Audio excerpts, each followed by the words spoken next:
housemates, gutom na at naglumpasay na sa sahig sa sobrang kagutuman.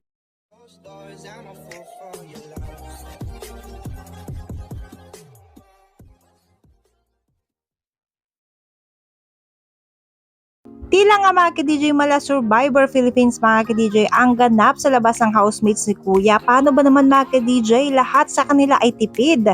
Maski damit, pagkain pa iyan. At ngayon nga mga ka-DJ, tila hindi na nila na-carry at talaga namang naglumpasayin sa seg mga ka-DJ, especially itong si Fiang. Paano ba naman mga ka-DJ? Sobrang late na nila nag-lunch. Wala na nga silang ulam, wala pang lunch on time. Alas-tras lang naman sila mga ka-DJ nakakain ng lunch nila tapos wala silang ulam. Kahit sino mga ka-DJ mababad trip dahil iba talaga mga ka-DJ ang feeling kapag kagutom ka na. Hanapin ko kayo sa mama ko! Jaren! Alam mo kung gaano kahirap kunin yung chicken! Ibalik mo yan! Ay! Kuya, pakialis ang mga ako dyan. Nakakatawa, MJ. Wala na tayong makain. Wala pang lasa.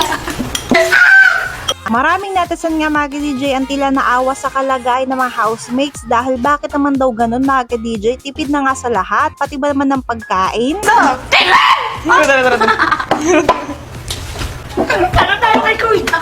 Gusto niyo tayo? Tara na kasi, tara. Natin ngayon. Ikaw magbukas.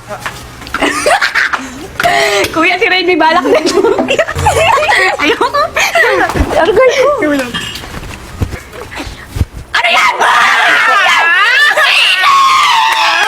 Mga ka-DJ, kailangan na kailangan ni JM ang suporta natin dahil nominated siya. It's time to show our support. Narito ang step by step para masave siya. Don't forget to save JM.